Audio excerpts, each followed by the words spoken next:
sekarang untuk ke orang yang hebat. Pas-pas juga sih. Kali ini kita sebagai mahasiswa ya harus bersungguh-sungguh dalam hal. Kabur. Jadi kemarin ya.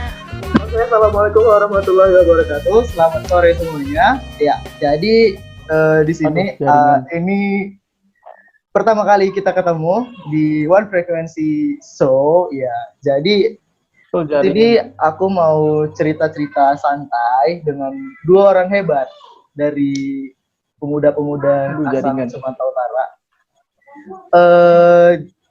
Sebelumnya aku mau bilang dulu ke teman-teman semua yang nonton di sini, yang nanti bakal nonton. Jadi One Frequency Show ini aku ciptakan, ya, aku buat. Purpose awalku itu Bu, ini hanya untuk kayak kita mau berbagi, share ilmu bareng-bareng dengan orang-orang yang mumpuni di bidangnya masing-masing. Nah, jadi karena ini episode pertama, ya, jadi aku mau undang teman-temanku yang luar biasa hebatnya, yang kiprahnya sudah wow. Ya, jadi kayak di sini di sebelahku, langsung aja di layar sebelah ada Kak Elisa. Hai Kak Elisa. Ya, dan ada juga Bang Reynaldi Pulungan ya. Coba siapa dulu Bang? Halo. Coba mungkin dari Kak Elisa dulu lah, kenalkan dirinya. Assalamualaikum. Gimana, apa sih kegiatannya? Oke. Jadi mungkin kita santai-santai aja lah ya. Jadi kenalin, nama aku Elisa Lemina Ginting. Karena udah terlalu banyak nama Elisa di Medan, jadi dipanggilnya Eca. Kayak out of nowhere panggilnya Eca gitu kan. Jadi aku Kesehatan Masyarakat, Public Health 2019 di USU. Tapi asalnya bukan dari Sumatera Utara, asalnya dari Lampung. Terus kesibukanku ya kuliah yang jelas, sama ikut organisasi gitu. Oke, jadi kalau untuk organisasi apa itu nanti kita bahas lebih detail ya. Nah, sekarang untuk ke orang yang hebat selanjutnya, dari orang Batak bener nih. Ya oke, langsung aja nih Bang Rinaldi, kenali dulu dirinya. Oh ya, perkenalkan nama saya Bang Rinaldi Pulungan. Saya kuliah di Universitas Telkom University, jurusan Teknik Industri. Ya, sejauh ini masih aman-aman aja kuliahnya. Masih santai. Masih semester 2 juga. Oke. Belum ospek jurusan juga. Oke. Gitu. Nah, oke. Sebelumnya aku mau bilang ke teman-teman yang ada di sini, ini kita komunikasi dua arah, kita berbagi sharing-sharing ilmu. Jadi kayak kalau teman-teman di sini mau nanya, silakan langsung aja nanya gitu. Nah, jadi pembahasanku hari ini kayak kita semua ini kan generasi penerus bangsa ya kan, asik. Jadi kayak kuliah gitu kan, itu kayak sebuah kewajiban lah untuk kita sebagai bentuk bela negara kita sebagai murid gitu.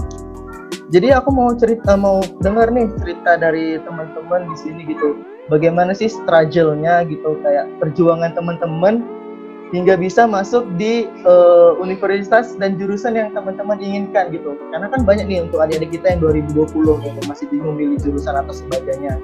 Nah, teman-teman di sini atau kakak-kakak, abang dan kakak di sini bisa nggak diceritakan gimana dulu perjuangannya? Mungkin dari Kak Elisa atau Kak Eca dulu lah. Waduh, aku duluan. Oke. Jadi aku sekarang Public Health 2019. Tapi aku sebenarnya adalah lulusan di 2018. Nah, mungkin agak relate dengan Bang Rinaldi karena aku tahun lalu Teknik Industri.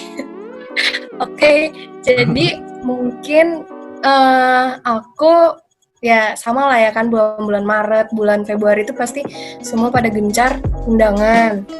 Nah, sebenarnya dari aku sendiri memang pengen FKM, terus kayak peminatannya itu ke K3 gitu kan. Tapi ya karena tahu diri juga, aku kan dulu pengen tuh FKM, taulah jaket kuning gitu kan.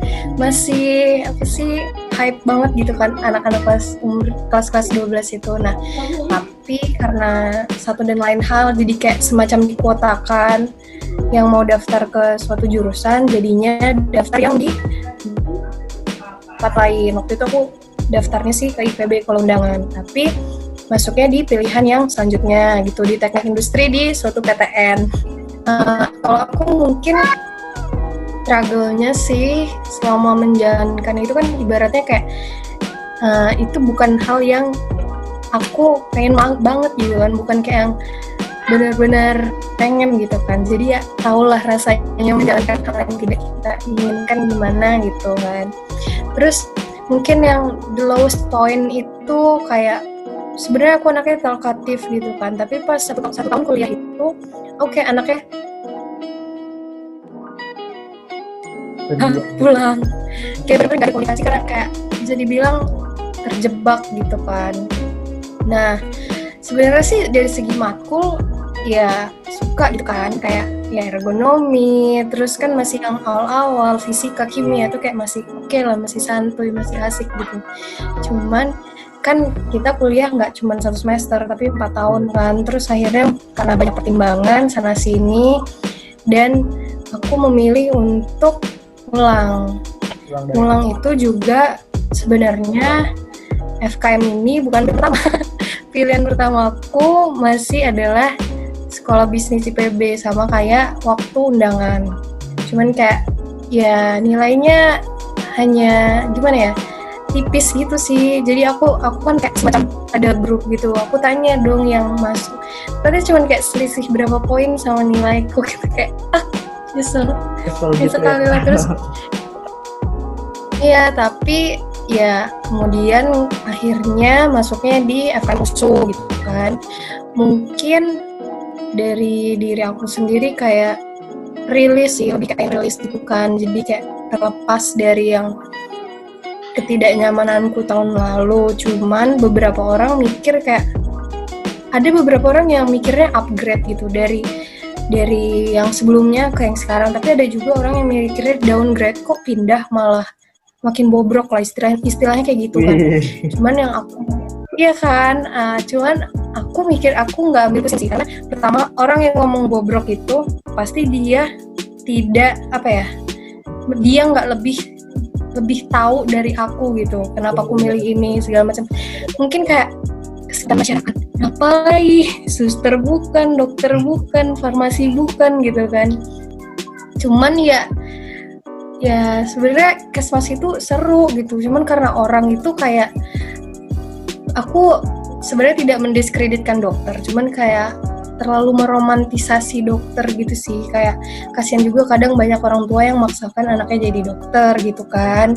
Nah jadi kayak sebenarnya kan kayak kakakku juga dokter, makanya aku kayak lebih tertarik ke kesehatan gitu sih. Jadi kayak akhirnya aku berakhir di FKM USU.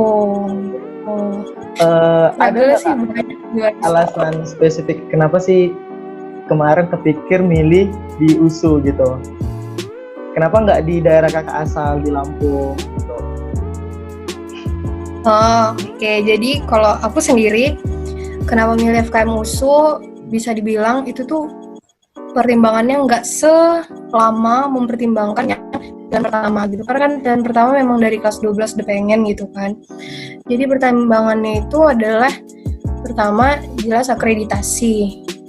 Sama akreditasinya udah A gitu kan. Terus yang aku lihat juga di Public Health USU itu beberapa kali ngadakan konferensi internasional gitu. Jadi sebenarnya aku tuh orangnya bukan yang duduk, kalau industri kan lebih banyak saintek kan, kayak fisika, menghitung, terus mekanika fluida segala macam kan. Sedangkan aku tuh lebih suka yang bersosialisasi, terus tentang dunia ini, pokoknya kayak ya lebih suka ke connection daripada pokoknya ke publik lah. Terus kan memang concernnya adalah ke kesehatan. Terus pertama itu, kedua karena di Lampung nggak ada Kesmas. Jadi Kesmas itu cuma ada di yang A ya.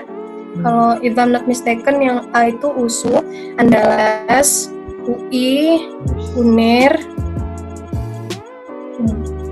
udah, sama yang di Hasanuddin, cuman itu yang A. Jadi kayak yang di Sumatera gitu kan. Terus kan di sini di Sumatera juga banyak saudara gitu sih pertimbangannya.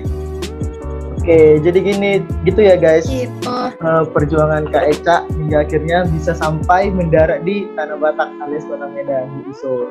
Nah, Jadi kebalikan dari Kak Eca, Bang Rinaldi ini dia malah pengen jurusan teknik industri, yaitu jurusan sebelumnya dari Kak Eca gitu. Nah, kalau Bang Rinaldi sendiri gimana nih Bang? Bisa nggak ceritakan gimana sih kayak masuk Universitas Telkom gitu, universitas yang kayak dibilang orang kayak favorit gitu di Indonesia gitu, letaknya di kota Bandung, kota kenangan, asik. Coba Bang jelaskan dulu Bang, struggle-nya Bang gimana? Gimana ya? Aku juga hidupku nggak spesial gitu, nggak ada yang spesial. Tapi ya dalam hal ini, aku dulu nyoba semuanya. Udah nyoba dari SBM, dapat jalur undangan juga. Tapi ya mungkin belum berkehendak ya yang Maha Kuasa. Aku juga nyoba ITB dulu pas SBM-nya. Pengen jurusan teknik mesin. Oh, teknik mesin. Yang kedua itu aku ambil. Iya, terus aku ngambil pilihan kedua itu di USU Teknik Lingkungan supaya tinggal di rumah kan. Terus yang ketiga aku milih akuntansi di USU. Tapi nggak ada yang lulus sama sekali, jadi bingung juga kemarin kan. Udah sempat stuck juga, nggak tahu gimana mau kuliah di mana. Ya pada akhirnya kayaknya sih coba di Telkom nih. Telkom juga ada nerima, jalurnya juga ya jalur apa ya, kemarin tuh jalur prestasi akademik. Saya coba itu kan, aku coba terus nggak taunya lulus pilihan pertama teknik industri. Gak nyangka juga sebenarnya, karena teknik industri juga kan banyak favorit juga kan di Telkom, banyak yang minat juga. Ya di sisi lain mengambil hikmahnya bahwa kuliah itu nggak hanya di negeri. PTN swasta juga bagus. Ya swasta juga bagus. Tergantung pada orangnya diri sendiri aja, bagaimana mengembangkan diri. Tapi dalam hal ini kita sebagai mahasiswa ya harus bersungguh-sungguh dalam hal belajar, mau dimanapun itu. Kayak saya, seperti contoh saya tidak suka sama sekali itu hitungan-hitungan, sama sekali nggak suka. Tapi dalam hal ini saya hanya mencoba teknik industri, katanya teknik itu keren, bakal keren ospek jurusannya, kayaknya kerjanya, prospek kerjanya bakal berkembang bagus. Nggak hanya jurusan lain ya maksud saya ya, tapi teknik industri ini bakal memegang peran penting dalam dunia, karena di sini teknik industri itu dia sebagai ilmu yang mendesain, perbaikan dan pemasangan dari sistem integral yang terdiri dari manusia, bahan-bahan, informasi, perawatan dan energi gitu. Jadi di sini saya sangat tertarik dalam hal bagaimana manajemen waktu, manufaktur. Tapi di universitas saya sendiri itu banyak orang yang salah jurusan, banyak sekali, dan sampai mereka ingin tidak melanjutkan jurusan mereka. Tapi saya sendiri itu menurut saya tidak ada yang salah jurusan menurut saya, karena di Telkom University, khususnya di fakultas saya, setiap kali mau melaksanakan ujian, terkhusus UTS, UAS, semisal nih contohnya besok ujian fisika, itu tuh ada responsi di malam harinya, supaya besok ujiannya lancar dan mendapat nilai A. Jadi seperti itu. Jadi dalam hal ini sih saya sebenarnya nggak tertarik bener tentang teknik industri, tapi saya mencoba gitu, karena banyak orang bilang teknik itu sangat bermanfaat, maksudnya dalam prospek kerja di perusahaan, di mana-mana saja lah. Tapi jurusan lain juga bagus kok. Tapi dalam hati saya sih, saya pengen jadi pengusaha gitu. Tadi Bang Rinaldi kan udah bilang kalau bahwasanya nggak ada yang salah jurusan gitu. Nah, aku mau naik pendapat ke Kak Eca lah ini. Menurut Kak Eca pribadi gimana sih kayak dengan adik-adik kita gitu ya, mungkin di tahun 2019, yang tahun ini mungkin 2020 mau coba SBM lagi karena merasa salah jurusan. Kak Eca percaya nggak dengan ada kata-kata kayaknya aku salah jurusan ini gitu? Percaya nggak? Gimana pendapat kakak tentang itu? Waduh, boleh. Jadi tadi kayak serem banget dia ketawa. Oke, jadi kalau menurut aku ya, sebenarnya sebelum kita mutusin jurusan tuh kan kayak banyak sih platform untuk tes minat bakat gitu kan. Bahkan kayak ada kalau nggak salah youth manual atau apa gitu kan, dia tuh memang kayak khusus untuk persiapan kuliah. Jadi ya setidaknya di situ dulu lah cari tahu dirimu tuh seperti apa gitu kan. Kadang ada nih orang kan, aku suka gambar gitu, langsung dia daskan daftar arsitektur, masuk arsitektur, ya agak over gitu kan, terbeban. Padahal kan arsitektur nggak hanya menggambar aja gitu kan, banyak ngitungnya segala macem. Nah, terus kalau dibilang percaya nggak percaya, kalau dari aku sendiri sih, Gimana tuh Kak? bisa dibilang kacau. Kalau aku sendiri kemarin tuh sebenarnya bukan merasa salah jurusan sih. Aku merasa apa ya? Soalnya aku pindah ke FKM pun lini yang pengen ku fokuskan masih sama gitu kan. Bang Renaldi juga tahu kan kayak ada K3 di teknik industri gitu. Cuman setelah aku kan ada tuh dosenku bilang kan kalau kayak testimonial industri kayak teknik yang campur dengan sosial kayak ekonomi, manajemen gitu kan. Nah, tapi basisnya itu kan aku memang pengennya ke arah manajemen ekonomi segala macam kayak sekolah bisnis yang pilihan pertama. Tapi sebenarnya ilmu murninya teknik industri itu matematika gitu. Jadi aku merasa bukan salah jurusan sih, tapi aku punya potensi lebih banyak tapi nggak kepakai gitu. Dan jambu nggak kayak gimana ya, aku suka apa ya, bisa dibilang lebih ke sosial gitu kan, daripada ke interaksi tentang sistem, tentang manusia, mesin, dan segala flowchartnya gitu. Jadi aku kayak sebenarnya kalau salah jurusan itu tergantung orangnya lagi.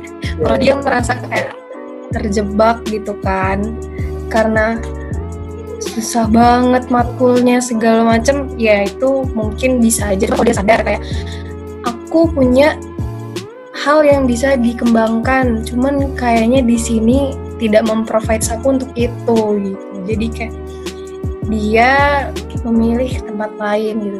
Sebenarnya Iris oke sih kan. Aku beberapa kawanku kan jadi kayak aku bisa dibilang kakaan kan di angkatanku. Jadi kayak beberapa ada yang mau pindah lagi. Terus aku nggak judgement kayak ngapain sih pindah gitu, karena aku udah pernah merasakan di lingkungan yang nggak suportif gitu loh. Jadi kayak ya selama masih punya kesempatan dan bertanggung jawab sama pilihannya, it is okay gitu. Karena hidup itu menurutku bukan untuk siapa cepat gitu loh, siapa yang lebih cepat, siapa yang lebih masuk cepat, siapa yang lebih lulus cepat, itu enggak gitu. Itu gengs. Oke. Enggak? Jadi ya oke. Aku nangkapnya itu kembali lagi ke pandangan kita gitu kan, gimana seseorang itu bisa memposisikan dirinya, apakah dia merasa ini nggak aku banget gitu, itu kembali hak ke dia. Nah kalau aku pribadi ya, aku juga pernah berpikir kalau salah jurusan, tapi kayak ada temanku, teman dekatku banget, dia bilang gini, kalau kau bisa menjalani dua-dua kenapa tidak. Nah jadi basic itu adalah di IR, International Relations. Nah tapi karena memang nggak dikendaki Allah gitu ya, Tuhan nggak menghendaki, jadi kayak aku nyasar di kimia gitu, karena memang basic orang tua juga di keluarga IPA, ayah fisika dan sejenisnya. Tapi aku merasa gini loh, kalau misalnya aku kemarin milih di IR, struggle dan mau egois gitu untuk tetap milih IR gitu, aku nggak bakal ngerti yang namanya kimia gitu. Tapi kalau misalnya aku di kimia sekarang, aku bisa belajar IR juga dengan mengikuti kayak kegiatan-kegiatan yang berhubungan dengan IR gitu. Jadi kimianya dapat, IR-nya dapat. Nah, terus kalau misalnya aku milih IR kemarin, IR-nya aja yang dapat gitu. Sedangkan ilmu-ilmu kayak yang aku sebenarnya bisa gitu untuk aku asah, itu jadi hilang gitu. Nah makanya sampai sekarang aku tetap bertahan di kimia kayak karena aku merasa ya aku bisa menjalaninya di kimia ini dan gak berat buat aku gitu. Dan tapi aku tetap dapat bisa memasah basicku yaitu di IR. Jadi kayak gitu sih. Jadi kayak kembali kayak dibilang Kak Eka tadi, kembali lagi ke kitanya masing-masing lah. Oke, mantap nih. Jadi kita udah bahas tentang salah jurusan dan tentang jurusan itu. aku mau nanya nih, jadi kan kayak sekarang nih kita kan konteksnya di rumah aja ya, di rumah aja karena masa pandemi ini kan ya. Semoga kita tetap dalam keadaan sehat ya. Nah, jadi kalau untuk Bang Rinaldi sendiri gitu, di Telkom University gimana sih ngatasinya kalau untuk perkuliahannya tetap jalan kah atau gimana kah selama kita di rumah aja ini? Bisa nggak Bang dijelaskan gitu gimana? Kemarin sih sempat sebulan yang lalu tuh kami melaksanakan daring itu dari Telkom University sendiri. Karena di Bandung sendiri tuh udah bahaya sebenarnya, makanya udah pada libur juga, jadi pada balik kan ke kota masing-masing. Terus juga ada melaksanakan daring melalui WhatsApp, terus via Zoom, Google Meet, Google Classroom. Tapi dalam hal ini kita semua memang semangat menghadapi daring tersebut dalam hal belajar online, terkhusus buat saya. Karena di sini mau nggak mau memang harus ikut dalam posisi daring. Karena kita dalam COVID-19 ini kita sama-sama ya mungkin nggak terlalu semangat ya untuk menghadapi hidup mungkin karena di rumah aja kan itu. Jadi sekarang dari Telkom sendiri kami sudah melaksanakan UAS, tinggal nunggu nilai akhir aja semester 2. Tapi untuk saat ini baru yang keluar 3 nilai yang keluar. Alhamdulillah nilainya Bang? bagus. Wow. Bagus semua, masih 3 matku. Alhamdulillah. Gitu sih. Tapi kita ya untuk semuanya, kalau bisa sih di rumah aja, jangan kemana-mana. Ya, benar tuh. Karena Hashtag di rumah aja. Iya. Karena masa pandemi ini itu udah banyak sekali korban yang udah terjadi, meninggal dunia. Ya untuk semua ya tetap di rumah aja, jangan pada ke mall. Apalagi udah mau Idul Fitri kan. Tetap di rumah aja untuk jaga kesehatan, jaga kebersihan. Karena kita sebagai mahasiswa khususnya merkampanyekan kepada seluruh teman-teman terdekat, tetangga, saudara. Karena mau nggak mau kita nggak hanya belajar dalam online saja, daring saja, itu tidak efektif menurut saya. Kita harus belajar dalam kelas, terkhusus buat mata kuliah saya itu sangat tentang hitungan semua. Jadi ya kalau menurut saya belajar daring itu tidak cukup bagi saya. Itu sangat sulit bagi saya. Kalau Kak Echa nih, tadi kan di USU sama nih kan, pasti juga daring lah ya kan. Aku mau nanya pendapat Kak Echa yang tentang gini nih. Kan banyak nih pemuda di Indonesia yang kayak masih ngeyel gitu loh. Kayak dibilang Bang Rinaldi tadi kayak udah di rumah aja, stay at home gitu kan. Nah, kakak sendiri nih sebagai generasi milenial negara kita yang ingin menyelamatkan bangsa kita dari COVID nih kan. Menurut kakak gimana sih peranan pemuda ini, kita lah khususnya milenial ini untuk kayak udahlah kita taati gitu, kita kurangi dikit dulu orasi kita, pemerintah gini, tapi harus banyak aksi ya. Salah satu aksi yang paling mudah itu adalah untuk tetap di rumah. Gimana tuh Kak, menurut pandangan kakak? Oke. Mungkin aku agak out of topic dikit ya. Bang Rinaldi sangat Bandung sekali loh logatnya. Kayaknya udah kena nih ya. Enggak. Aduh. Biar agak ya santai sedikit ya guys. Agak Baru tahu santai saja dikit. kan. Oke, mungkin balik ke tentang COVID. Mungkin di sini kayak kalian juga ada yang mempertanyakan gitu kan, sebenarnya kesehatan masyarakat itu ngapain gitu. Nah, justru pas COVID inilah kelihatan banget kayak perannya Kesmas gitu. Mulai dari ada yang namanya epidemiologi yang memang kayak khusus banget lah, itu peminatan yang khusus kayak lebih mengarah tentang si COVID-nya, virusnya, asal-usulnya, terus penanganannya gimana gitu kan. Nah, mungkin kalau dari aku sendiri, jujur ya, kan aku kemarin ikut tuh yang relawan kan, relawan tapi kayak virtual gitu sih, kayak jadi call center. Jadi pertama jadi relawan tuh kayak, wah gila ternyata di lapangan tuh kayak gini ya, jadi kayak banyak pengaduan gitu kan. Ada yang orang tuanya udah kayak gini lah kondisinya, ada yang kayak udah susah nafas atau gimana, itu kayak mungkin yang banyak berkoar atau kayak banyak berorasi kayak pemerintah ngapain sih yang Indonesia, ada tuh kan grafiknya, ada yang wah udah mau selesai, udah selesai. Indonesia tuh kayak muter-muter gitu. Nah, terus malah kadang dijadikan jokes, mungkin mereka gimana ya, nggak ketemu gitu loh kasus orang yang memang menyayat hati lah bisa dibilang. Jadi mereka kayak sesuka hatinya aja kan nongkrong. Jujur waktu aku pertama kali di Medan itu kan lumayan susah dibilangin kan masyarakat dan jadi kayak terus kita juga inisiatif sih kalau dari aku, jangan hanya nunggu pemerintah gitu kan, maksudnya kayak waktu itu kan kita bulan Maret tuh kayak langsung keluar kan infonya. Mungkin di Bandung jauh lebih cepat penyebarannya kan, kayak puncaknya itu Bandung, Bogor, Depok dan sekitarnya. Ya sadar diri langsung gitu loh untuk karantina sendiri di rumah gitu. Apalagi kan kemarin masih banyak tuh yang pulang atau segala macam. Jujur aku juga pulang dari Medan ke Lampung, tapi itu kayak bulan Februari. Jadi ya sadar diri pas dari Medan ke Kuala Namu segala macam tuh memang well prepare gitu. Aku udah kayak alien gitu loh guys, pakai masker kain, terus pakai hand gloves segala macam kan. Dan sampai rumah benar-benar ya jangan nongkrong, sadar diri aja gitu kan. Jadi kayak aku benar-benar 14 hari ada tracking sama kawanku. Jadi kayak hari ini kondisi fisiknya gimana, terus kontak sama orang rumah apa enggak, terus makannya apa aja. Kadang kan kita misal sakit tenggorokan, tapi karena makan pedas-pedas gitu kan. Soalnya kan COVID ini adalah gejala yang kita bahkan nggak tahu itu dari mana, nah itu kemungkinan besar gitu. Kalau misalkan untuk mahasiswa sih, jangan mungkin tidak hanya anak kesehatan sih, kayak anak-anak teknik, anak-anak ekonomi itu juga boleh banget untuk kayak ikut sharing kayak tentang promosi kesehatan gitu. Walaupun itu kan sebenarnya anak kesmas gitu kan, yang sebenarnya adalah untuk tugas promosi edukasi masyarakat segala macam. Cuman ya semakin banyak yang terlibat, semakin banyak masyarakat yang tahu gitu. Kalau dari aku sendiri yang miris itu yang uang bantuan langsung tunai itu salah penggunaan gitu loh, malah beli kue lebaran buat shopping, itu sih kayak kurang kesadaran aja gitu. Di Lampung PSBB nggak, Kak?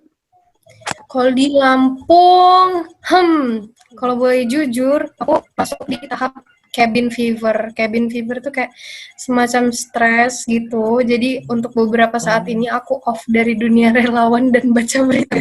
Karena bener-bener kayak push rank gitu nggak sih, naik terus gitu kan. Terus ya, bener. Orang-orang malah banyak yang jalan-jalan, jadi kayak aku. Tapi kayak sih Lampung belum, soalnya kami 9 hari atau 8 hari ini kosong, nggak ada kasus gitu. Saya kan PSBB kan untuk daerah-daerah yang udah Medan makin parah. Nah, gimana kan, Di? Gimana, Bang? Sama kayak Medan belum PSBB. Iya, benar-benar. Ya gitu. Oke, jadi yang aku tangkap nih dari Renaldi di Bandung apa di Medan?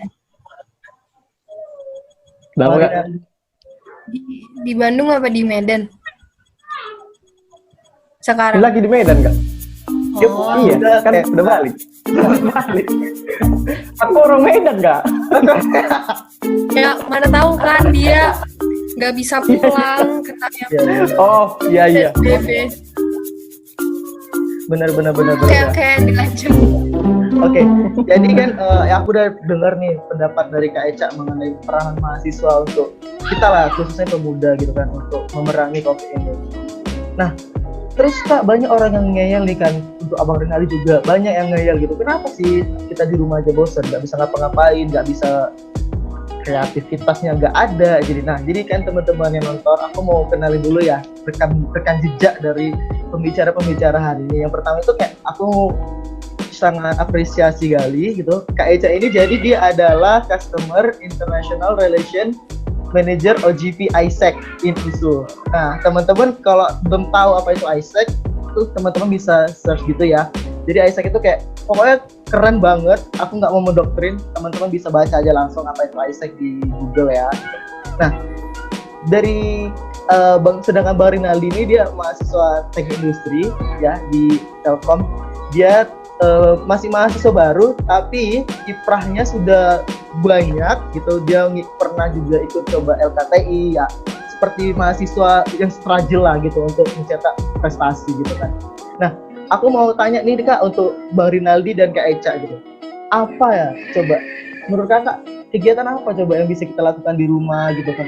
Apalagi mahasiswa ini kan orangnya ya tau lah kan pengen loncat sana loncat sini, jalan-jalan sana jalan sini gitu kan. Nah, gimana tuh Bang Rinaldi lah dulu gimana? Oke, kalau dari aku sih, ya kan ini lagi Ramadan kan, untuk umat Islam khususnya tingkatkan lagi ibadahnya dalam hal beribadah, karena kalau dalam Islam itu kita sebagai umat Islam meningkatkan amal ibadah di Ramadan tuh banyak pahala, mendapatkan pahala sehingga kita akan dipermudah dan ditambah rezekinya. Di samping itu kita sebagai ya mungkin pemuda ya khususnya yang mau gerak-gerak, yang mau keluar pada nongkrong, ya di rumah aja cukup. Itu banyak hal yang bisa dilakukan di rumah. Contohnya meningkatkan skill kita, soft skill kita dalam hal desain, meningkatkan kita dalam beribadah dan juga keterampilan kita dalam memasak. Itu salah satunya. Gak hanya perempuan aja memasak di rumah, tapi laki-laki juga harus belajar. Khususnya buat ya kita semua pemuda ini. Bagi saya juga kalau mau keluar itu seperlunya saja. Kita kalau mau keluar itu pakai masker dan juga pokoknya safety first itu nomor utama. Pakai masker juga itu, terus bawa hand sanitizer itu paling penting. Ya kalau mau keluar juga seperlunya saja. Terkhusus yang pemuda-pemuda di sini banyak hal yang mau dilakukan di rumah. Contohnya cara buat podcast. Yes. Ya pokoknya meningkatkan soft skill kita untuk menghadapi industri 4.0 atau 5.0 nanti ke depannya. Karena lebih efektif itu seharusnya di rumah untuk meningkatkan skill kita di samping kita beribadah juga. Dan juga menghemat uang. Karena kan selama ini kita kuliah dikirimin duit kan. Jadi kalau di rumah itu mungkin menabung duit jadinya kan. Jadi kita baik budi sama orang tua. Jadi seperti itu sih, cakep aja. Sabi. Oke, keren nih, bagus banget nih saran dari Bang Rinaldi. Nah, ini aku tertarik banget nih sama Kak Eca. Dia kan sekarang itu jadi apa tadi? Customer International Relation Manager OGV ISAC. Nah, apa sih Kak gitu? Kayak apalagi kayak kakak gitu kan, pasti harus mau nggak mau di rumah aja gitu. Jadi kegiatan apa yang kakak buat? Terus gimana sih dengan aktivitas kakak sebagai customer international relation itu gitu? Terhambat kakak atau malah makin buat nambah kakak makin produktif dan lainnya gitu? Gimana coba? Oke, jadi mungkin sebenarnya sama kayak Bang Rinaldi, cuman aku pengen lebih ke general sih. Jadi aku kan pernah tuh baca ada quotes kan in English, tapi mungkin intinya kayak kalau kita selama masa karantina ini kan kita hampir kayak 3 bulan gitu kan, dan kita berakhir dengan orang yang biasa aja, nggak ada skill yang ditambah, nggak ada ilmu yang tambah gitu kan. Itu adalah kesalahan kamu. Sebenarnya aku di sini nggak setuju sih sama quotes itu, karena kan setiap anak kuliah, bisa dibilang anak kuliah atau pelajar, kondisinya nggak sama gitu kan. Nggak semuanya ada bisa dibilang tanggung jawabnya hanya belajar. Ada juga mungkin yang harus kerja gitu kan, bantu orang tuanya. Terus ada yang mungkin cara fasilitas kayak internet, terus wifi, data connection segala macam mungkin tidak terprovide gitu. Jadi kembali lagi ke orangnya, gimana dia menjalankan hari-harinya itu ya semaksimal yang dia bisa gitu. Justru yang sudah terfasilitasi, yang cuman belajar aja, itu sih yang harusnya maksimal gitu. Terus kalau kegiatan, kalau dari aku sih mungkin ya, kalau untuk mahasiswa in general, dari zaman COVID ini bisa dibilang tuh kayak bisnis, kayak semua lah, kuliner segala macam tuh kan hampir kayak drop gitu kan. Terus mereka tuh semacam bikin kayak engagement sama customernya lewat kayak ngadain webinar, terus kayak sharing-sharing CEO. Jadi kayak kita tuh kalau bisa sih ya meluangkan waktu kita, jujur kayak kuliah itu jadwalnya sama padatnya, cuman kan kita nggak ada aktivitas fisik, jadi kan nggak begitu capek kan. Jadi mungkin bisa maksimalin, kayak mungkin bisa ikut webinar yang gratisan gitu kan. Terus kalau mau bayar juga nggak apa-apa sih. Cuman aku orang-orang gratis. Terus mungkin bisa ikut apa ya, kayak course online gitu kan banyak tuh. Pokoknya kayak harus ada yang ditambah sih. Terus kan dari YouTube juga banyak kan. Nah terus yang suka masak ya resep-resep TikTok silahkan dicoba. Pokoknya ya seperti mungkin, tapi gak bisa dipaksakan karena kayak pasti ada titiknya kita cabin fever gitu kan. Apalagi kalau yang di rumahnya cuman sendiri sama orang tua, gak ada yang sebaya gitu. Kayak bosan gitu gak sih, bisa-bisa ngomong sendiri di kaca gitu. Ya itu pinter-pinter kita aja. Terus kalau ke role aku di CIR, di ISEC, mungkin bagi yang belum tahu, ISEC itu semacam organisasi gitu, fokusnya leadership untuk pemuda-pemudi. Kalau mungkin Bang Renaldi ada ISEC Bandung gitu kan. Jadi ISEC ini banyak, geng. Ada 26 univ kalau nggak salah. Ada 26 cabang, bisa dibilang cabang ya. Cuman kalau di Sumatera Utara cuma ada di USU gitu. Kalau di Bandung karena skalanya udah besar kan, udah banyak universitasnya, dia disebutnya ISEC Bandung gitu. Jadi ISEC itu ya intinya tentang leadership gitu. Jadi nggak hanya tentang organisasinya, tapi juga untuk setiap individualnya. Mungkin kalau di masa COVID ini kan semua online tuh kan. Biasanya kita ngadakan kayak kelas to kelas, visit, terus kayak open booth. Kalau di departemen aku, sebenarnya ISEC itu udah terbiasa dengan segala hal yang virtual gitu. Jadi sebelum COVID pun kami kalau meeting kayak gini, online gitu kan. Jadi memang sudah dibiasakan untuk ngikutin perkembangan zaman yang revolusi industri 4.0 itu. Jadi untuk di COVID ini sih yang penting tuh support system. Karena kalau nggak ada support system, bisa-bisa kita kayak, kalau sebenarnya support system yang benar ya, bisa aja support system yang malah ngajak nongki kan, ke mall gitu. Jadi harus di kuliah sih, nggak hanya di COVID aja, harus punya support system. Dan aku sebenarnya nggak setuju dengan kalimat yang kalau berteman jangan pilih-pilih. Justru kalau dari kuliah berteman harus pilih-pilih menurut aku ya.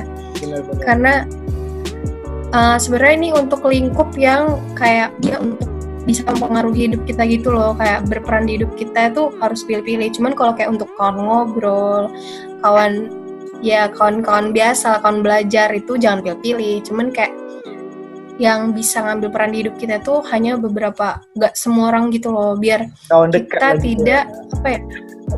Iya, jadi biar terfilter karena kan kita kalau di kuliah tuh udah pergaulan tuh udah macam-macam kan, apalagi bisa dibilang kalau di USU kan kebanyakan anak Medan, anak Jabodetabek gitu kan, sama anak Batam, udah itu doang yang banyak kan. Kalau di Bandung kan lebih beragam lagi, dari mana-mana entah udah heterogen banget kan. Jadi itu penting untuk punya support system yang baik gitu, geng. Nah, Kak Bang Rinaldi sendiri udah ada nggak support systemnya? Asik. Apa ya? Pastilah anak cowok mah banyak. Ada. Oke, masalah Ada. pribadi. Oke. Ada nggak lagi kayak Bang Farul coba. Kita belum dengar dari Bang Farul nih. apa nih? Apa yang mau ditanya? Oke. Kita komunikasi dulu. Last lab dia. Yang COVID. Oh iya, mau nanya nih di COVID ini kan. Boleh. Kayak mana tuh nge-lab online? Nge-lab online. Sama sih yang kayak dibilang Barinali, karena kan kita kan anak IPA ya, jadi kayak susah ya mau ngapa-ngapain, hitungannya kayak rumus-rumus semua. Terus ketika dihadapkan sama nge-lab online itu kayak bingung gitu, karena asistennya kita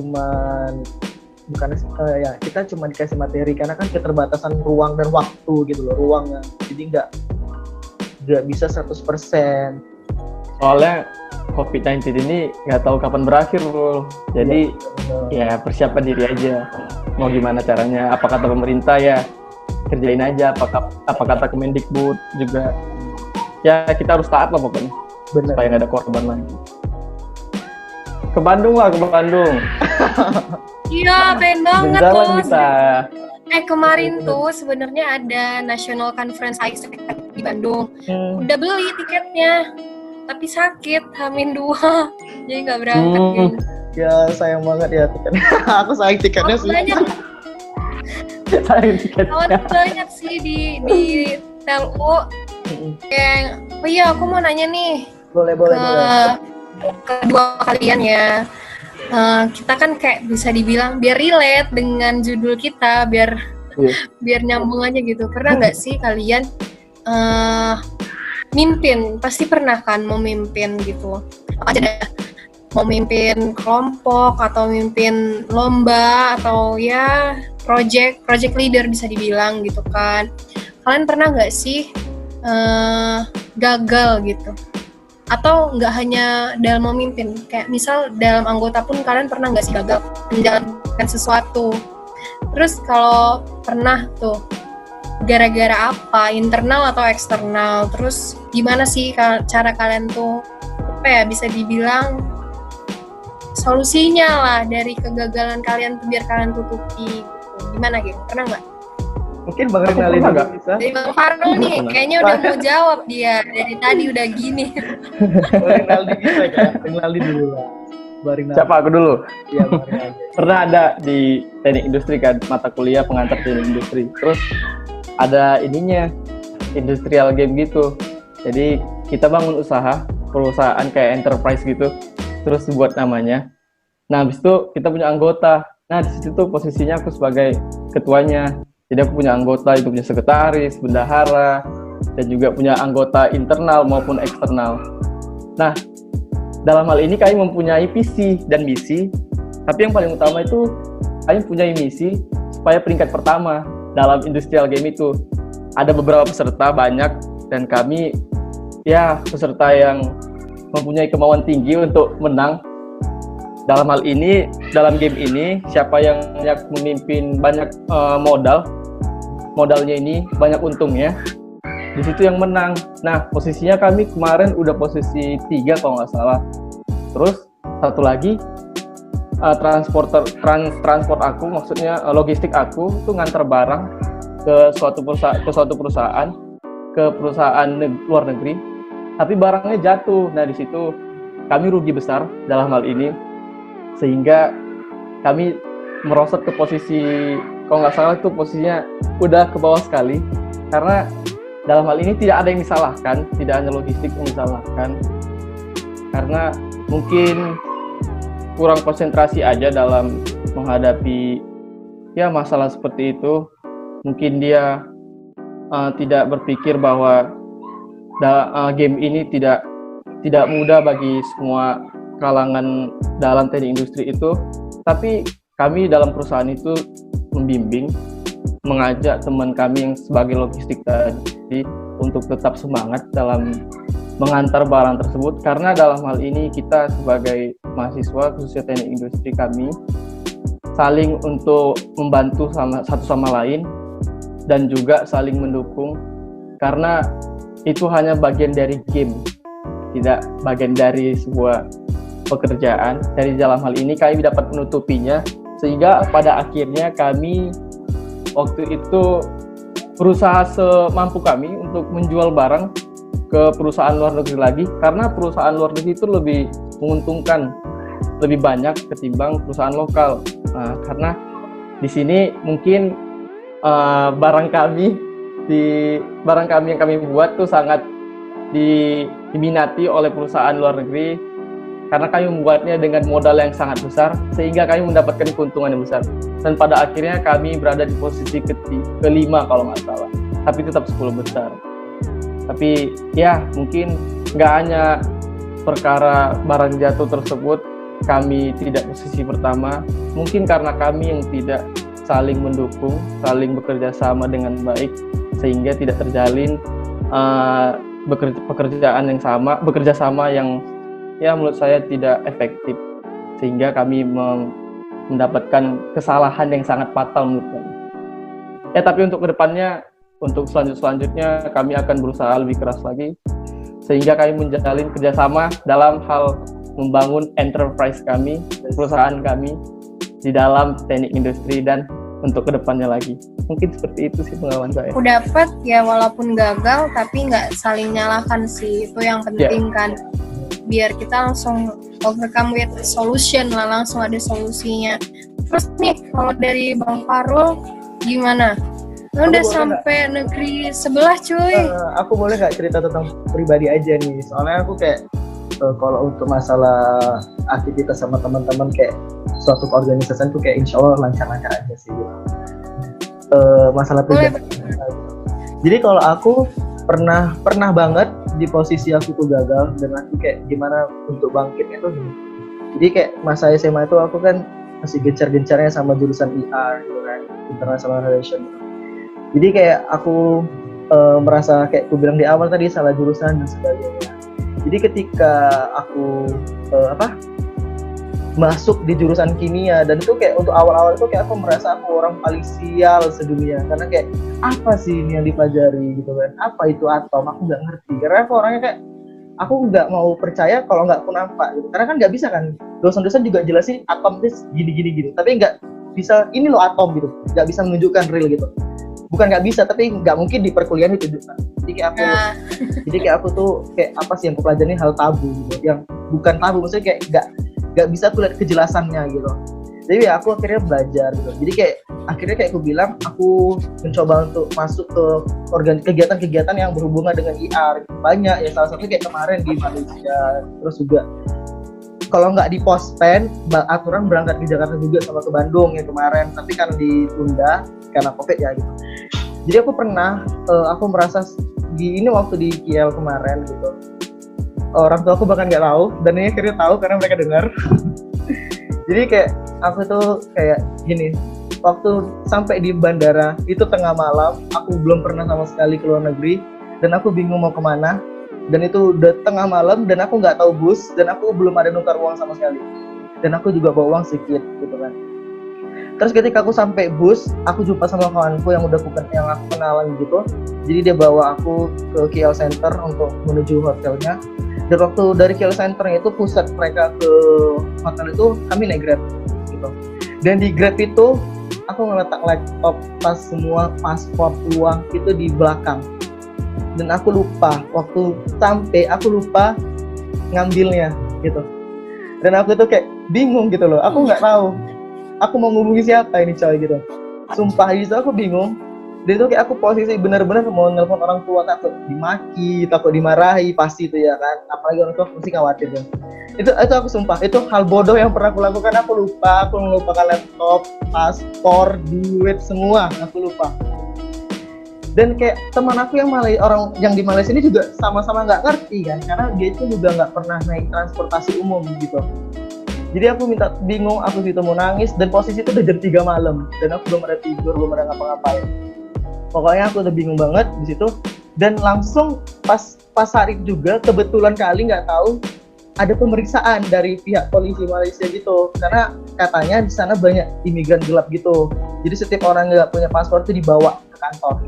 Dan aku situ kacau di situ, bener aku kacau, kayak aku bingung mau ngapain di situ, nggak ngerti lagi. Jadi akhirnya kayak ya udah, temanku ini minta tolong sama pihak resepsionis hotelnya yang bisa Malaysia lah kan, sama-sama ngerti. Dan aku kira karena bahasa Malaysia mudah nih mengerti, dan ternyata aku salah gitu. Mereka ngomong ke aku pihak Grabnya itu, pihak hotel itu menghubungkan ke Grab Malaysia gitu, mencoba untuk cari pengemudinya gitu. Dan aku juga bukan aku senang gitu, malah makin pusing. Karena apa sih yang dibilang dia ini, nggak ngerti aku, karena Melayunya bener-bener bahasa Melayu banget, nggak ngerti sama sekali. Hingga akhirnya aku bingung, aku nangis pastilah ya, laki-laki mau gimana pun pasti nangis kalau masalah kayak gini, apalagi juga orang. Jadi kayak aku berusaha untuk tenang gitu kan, berusaha untuk ya diam-diam tapi pusing juga. Akhirnya kayak udah nggak ada titik terang, aku akhirnya kayak ya udahlah, banti tidur untuk istirahat. Jadi besok jam 9 paginya waktu sana itu baru bisa dapat abang Grabnya. Dan untungnya abang Grabnya itu kayak baik gitu. Jadi kayak dia mau balik lagi untuk ngasih paspor, semua segala jenis, laptop, uang. Dan ya mungkin aku kasih tips lah sebagai imbalan itu, kayak orang sana juga pihak polisnya juga bilang gitu kan. Aku sampai lapor ke pihak polisi Malaysia gitu kan. Kayak, sumpah kayak kok gini loh, kok di sana mau lomba dan kok malah buat masalah gitu. Di situ aku kayak buyar kali gitu, dan akhirnya kayak ya udah berusaha. Intinya kalau aku pribadi untuk masalah ini kayak berusaha aja untuk tenang gitu kan, jangan overthinking.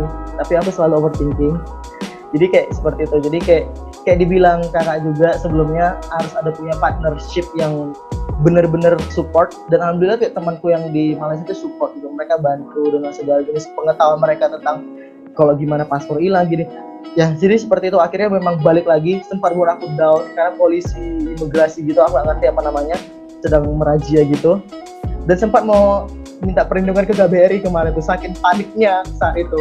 Jadi alhamdulillah dapat benar-benar. Tapi gara-gara itu dia jadi kayak candu gitu loh guys. Bener. Tentang harap berbau internasional, dia daftar GP, terus kemarin kayak banyak banget lah kawannya di luar negeri gitu. Oke, jadi kalau yang aku tangkap sih, walaupun kita sebenarnya sama sih kayak yang dibilang sama Bang Renaldi tadi. Pertama, jangan reaktif, maksudnya kayak ya it is okay untuk nangis gitu, cuman untuk nyalain orang malah nggak ada solusi itu ya, itu bagus sih kalian sudah ya dapat menemukan solusinya dengan baik. Oke, Kalau kakak guys, sendiri gimana? Kalau kakak sendiri? Waduh, aku berharap kalian lupa. Kalau aku apa ya? Kalau gagal dalam sebuah komitmen, mungkin aku agak sedih sih. Setelah dia kayak gagal kan, ada kayak kegiatan gitu. Cuman aku bukan di sini, bukan ketua gitu sih, cuman kayak koordinator kan. Jadi ya ada salah satu kayak mengikuti lomba gitu. Nah terus aku tuh di situ gagal dalam apa ya, bisa dibilang menghandle anggotaku gitu. Jadi sebenarnya yang gagal tuh bukan akunya gitu, tapi anak buahku lah gitu kan, kayak staffku gitu. Nah tapi di sini juga sebenarnya ada faktor eksternal gitu sih dari temanku ini, dari teammateku kan. Tapi sebenarnya sih kami kayak gagal gitu, cuman nggak yang kalau tadi kan kayak langsung menurunkan ranking gitu kan, kayak hilang profit segala macam. Terus yang di Malaysia itu sampai menangis guys. Jadi kalau mungkin kalau aku general aja sih, nggak hanya di kepemimpinan. Kalau misalkan ngerasa gagal, ya it is okay gitu kan. Kalau menurutku up sama down-nya hidup, itulah yang menandakan kita masih hidup gitu. Kayak ada kegagalan dan juga ada prestasi gitu kan. Mungkin kalau aku lowest point aku di 2018 itu kan. Cuman gimana caranya kita, kan aku kayak bisa aku tuh berasal dari salah satu sekolah SMA paling favorit lah, tapi aku bisa dibilang tapi kok nggak dapet SNMPTN nomor satunya. Kayak banyak orang yang ngomong kayak gitu kan. Nggak masalah ya. Iya, nah terus kayak untuk apa ya, bisa dibilang untuk gak terpuruk dalam keadaan gagalku itu, aku juga aktif sih dulu di kuliahan kan, ikut ada organisasi, bukan organisasi, kayak kepanitiaan acara internasional juga. Jadi maksudku kayak walaupun kita gagal gitu, tapi ya gaskan aja, udah usahakan lagi yang terbaik gitu sih kalau dari aku. Ya walaupun hanya jadi anggota yang mungkin hanya untuk mengeksekusi gitu kan, bukan ngasih ide, cuman untuk ngerjain ini, ngerjain itu. Cuman ya dengan kita menjalankan dengan ikhlas, ya itu udah bagus sih. Benar-benar. Gitu. Kalau kakak itu sebenarnya konseptor atau eksekutor? Kalau aku sebenarnya kalau apa ya, aku sebenarnya konseptor. Cuman karena aku berada di waktu yang masa lalu itu kayak apa ya, bahkan di titik aku nggak percaya sama diriku gitu loh. Jadi kan ada open recruitment, kan suruh milih tuh mau dapet divisi mana. Aku tuh selalu daftar di divisi yang paling apa ya, nggak ada yang paling sih, maksudnya kayak bukan yang divisi acara atau operasional. Aku tuh pasti kayak divisi pinggir-pinggir gitu kan. Makanan ya.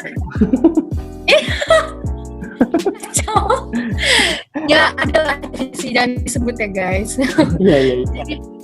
aku itu sih yang lowest point aku ketika sampai aku nggak pede dan aku underestimate diriku gitu loh. Cuman ya bersyukurlah pas udah masuk di USU bisa dibilang kayak hidup baru kan, beban baru, dan bener-bener keluar wujudku di waktu SMA gitu, karena kan lowest pointku waktu kuliah yang 2018 kan.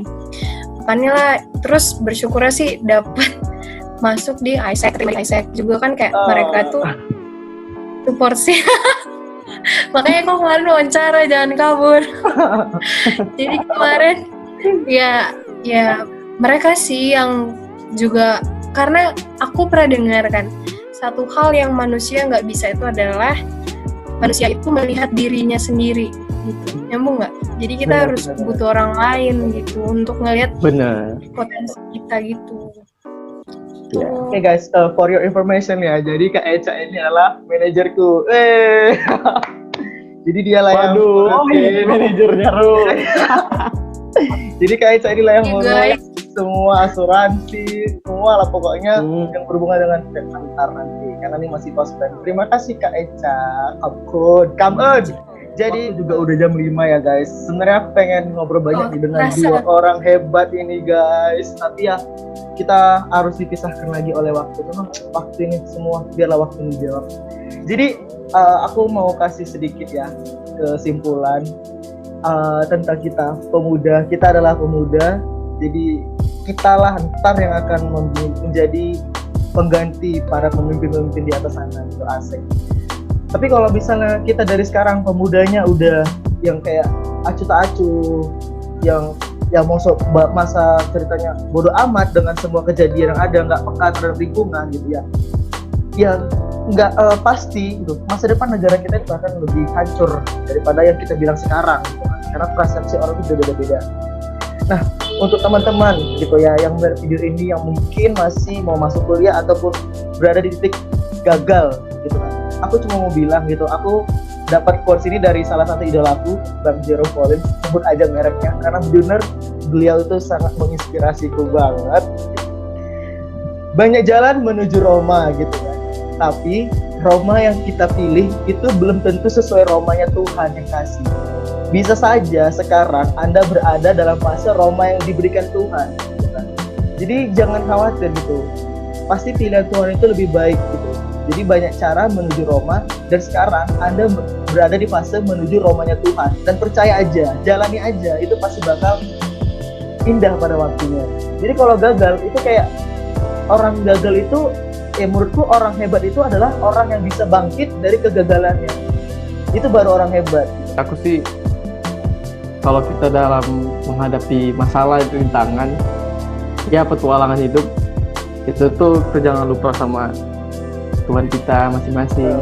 Karena dalam hal ini kita sebagai umat yang beragama sudah sepatutnya kita harus beribadah kepada Tuhan yang masing-masing, dan juga kita sebagai mahasiswa, sebagai anak dalam rumah tangga, kita harus berbakti kepada kedua orang tua agar setiap masalah yang kita hadapi itu selalu mulus. Apalagi kita seorang mahasiswi yang setelah ini kita bakal kerja, terus udah mapan tuh bakal nikah kalau sudah mapan. Tapi itu tadi, banyak mahasiswi sekarang itu yang tidak pakai akalnya, yang menghabiskan uang orang tuanya saja, tidak tahu berapa mahalnya mensekolahkan anak, seberapa capeknya mensekolahkan anak. Dan juga ada, mungkin gak hanya teman-temanku aja yang terdekat, tapi banyak di luar sana seperti itu. Khususnya buat ya yang mendengar ini, baik-baiklah sama orang tua, karena kita sebagai anak itu sepatutnya membahagiakan kedua orang tua hingga dia kelak meninggal nanti. Karena kalau dia sudah meninggal, maka kalian akan menyesal dengan semua perbuatan kalian yang tidak membahagiakan dia. Jadi ya pokoknya buat kalian semua, buat yang ingin kuliah, yang ingin masuk ke PTN negeri, kemana aja, ke kedinasan, ya itu semua ada restu dari orang tua. Jadi manfaatkan apa yang diberikan oleh orang tua sebaik mungkin. Jangan ada kata-kata membantah kepada kedua orang tua, karena sesungguhnya Tuhan itu menilai, melihat kita dari segala sisi apapun. Terima kasih. Masya Allah. Bang Renaldi, semoga bertahan sampai lulus kuliah tetap begitu. Yoi Kak, emang mau bertahan nih Kak, survive aku. Udah mau mati aku ini. Mungkin closing statement dari aku, astaga hujan kenceng banget. Closing statement dari aku mungkin just run your race gitu, nggak perlu pakai penggaris hidup orang lain untuk mengukur timeline hidup kita. Bener. Ya walaupun bisa dibilang aku telat untuk yang angkatan aku, tapi kan itu kalau pakai penggaris mereka gitu kan. Jadi ya jalani timelinemu dengan maksimal gitu, nggak perlu bandingkan dengan orang lain karena ya emang pada dasarnya manusia nggak akan ada yang puas kan. Kalaupun udah sama pasti bandingkan lagi.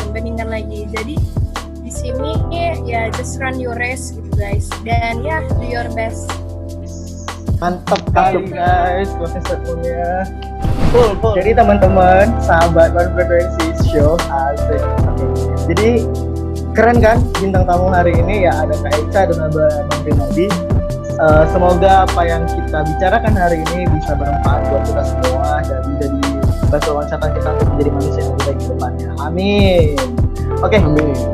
Mungkin itu saja episode pertama kali ini. Aku mau mengucapkan terima kasih yang sebesar-besarnya kepada Kak Elisa Elin sebagai bintang tamu hari ini, dan Abang Dah atau Renaldi Gulungan yang luar biasa ilmunya yang bisa dibagi kita semua.